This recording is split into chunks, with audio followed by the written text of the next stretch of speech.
Hey yo yo yo, salut les turfeuses, salut les turfeurs, bienvenue pour un nouveau pronostic de Benoît Requin. Ok, place au pronostic du quintet du dimanche 19 mai, direction Auteuil pour le grand steeplechase de Paris. Steeplechase, 6000 mètres, 13 partants car le 9 est non partant, réunion 1, course 5, indice de confiance 2 sur 5. Petit retour sur le quintet de ce vendredi 17 mai. Ah, il y a eu du trouble fait à l'arrivée. Et cette vidéo, je la tourne avant l'arrivée du quintet de ce samedi. Je reviendrai dessus demain. Ok, c'est parti, on commence les pronostics et on commence avec le numéro 1, In Love. Donc le numéro 1, donc on disait, pardon, j'ai dû mettre pause à cette vidéo. Donc In Love, et on écoute Hugo Mérienne. Sa préparation s'est bien déroulée, In Love est bien, tout va être une question de déroulement de course, on va le monter pour lui, nous y allons sans pression, mais la distance sera un atout. Eh bien, ce numéro 1, pour ma part, je l'ai pas retenu, il est tout seul sur ma petite liste des possibles troubles faits, donc on va lui accorder une note de méfiance. On passe au numéro 2, Gold Tweet, et on écoute Gabriel Linders. Gold Tweet paraît nerveux mais serein et s'adapte à tout. Lui, comme ami du kiff, a une préparation idéale. On a pensé au grand steeple début 2023, mais ses voyages l'ont fatigué et on a fait l'impasse l'an passé. Son succès dans le Georges Courtois prouve qu'il peut courir ce grand steeple. Il a le profil pour tenir la distance. S'il est bien dans le tournant final, il peut mettre tout le monde d'accord. Alors, ce numéro 2 fait partie de mes préférés, c'est une première chance, il est très compétitif pour les toutes premières places et je le mets troisième. On enchaîne avec le numéro 3, Impéril, et on écoute Nick Litmoden. Tout va bien pour Impéril, je suis très content de sa préparation, le terrain ne devrait lui poser aucun problème et je pense qu'il est en meilleure forme que l'an dernier. En meilleure forme que l'an dernier, il peut donc améliorer son classement, en tout cas ce numéro 3 me plaît beaucoup mais je le mets sixième. On passe au numéro 4, Toscana du Berlay, et on écoute l'écurie d'Hubert de Montmirail. L'écurie Hubert de Montmirail. Toscana du Berlay a gagné par surprise la dernière épreuve préparatoire avec une course qui ne s'est pas déroulée pour les autres, comme pour nous. Il est resté très bien après cette prestation. Son entraîneur a préféré aller sur le grand steeple plutôt que le prix des dragues où il aurait eu une pénalité. C'est un cheval pratique qui peut finir sur un déboulé. C'est un outsider intéressant. Ouais, il est intéressant et c'est aussi mon gros regret, ce numéro 4 qui me fait peur. C'est lui qui me fait le plus peur. C'est mon cheval de complément en cas de non-partance. Numéro 4, attention. On passe au numéro 5, c'est Grandiose et on écoute Madame Louisa Carberry. Je suis très satisfaite de son comportement cette année. Cela fait 6 semaines que Grandiose a une très bonne préparation. Il est archi prêt. Il ne faut pas de terrain trop lourd. Les 6000 mètres sont un point d'interrogation comme pour presque tout le monde, mais il a beaucoup plus de force que quand il était plus jeune. C'est une course ouverte où il a une vraie chance, mais comme beaucoup d'autres. Il a une vraie chance, ce numéro 5, je suis d'accord. Il me plaît bien et je le garde, mais plutôt en bout de combinaison. On enchaîne avec le numéro 6, Grandeur Nature, et on écoute Nicolas de La Jeunesse. On n'a pas voulu prendre de risques pour l'amener au top pour le jour J, raison pour laquelle Grandeur Nature a un programme allégé. Sa préparation s'est bien passée, il est apte à courir sa valeur. On pense qu'il sera dans les 3. Un terrain bien souple serait un atout supplémentaire. Il a le droit de gagner vu ses performances, mais il faut que tout se passe bien car ce ne sont pas des courses faciles. Ouais, pour la victoire, le parcours sera très important.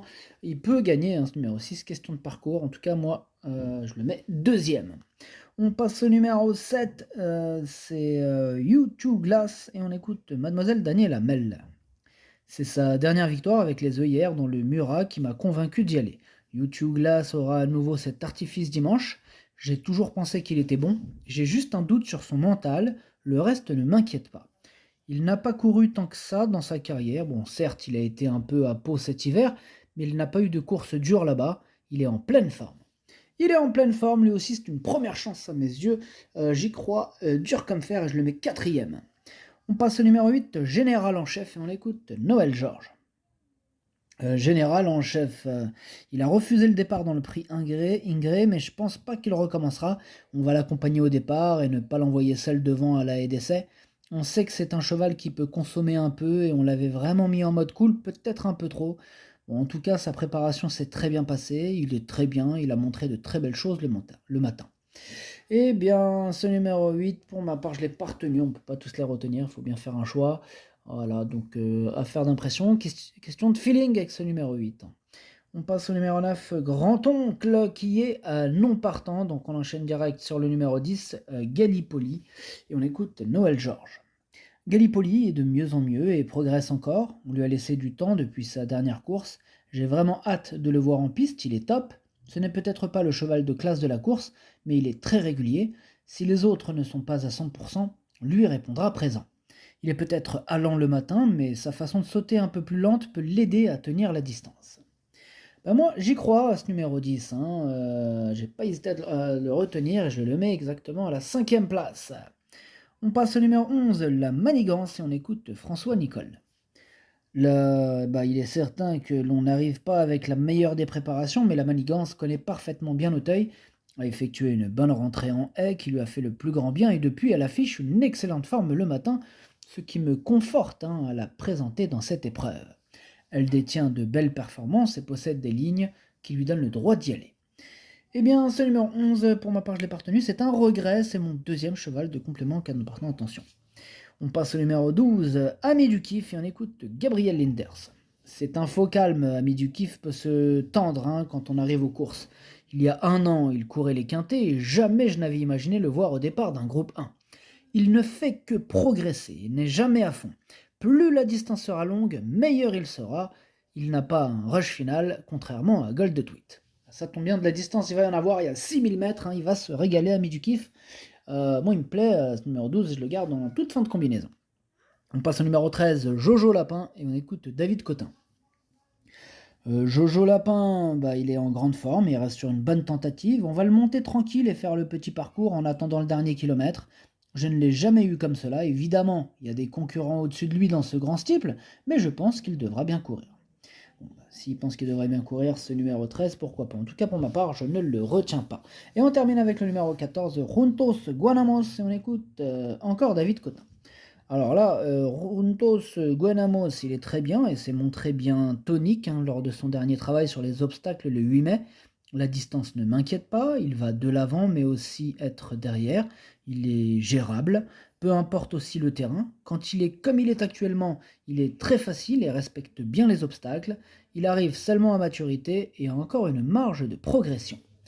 Eh bien, ce numéro 14, c'est tout simplement lui mon préféré et je l'ai bien sûr installé en tête. Le pronostic, ça donne 14, 6, 2, 7, 10, 3, 5, 12. Merci d'avoir suivi cette vidéo. N'hésitez pas à mettre un pouce bleu si la vidéo vous a plu.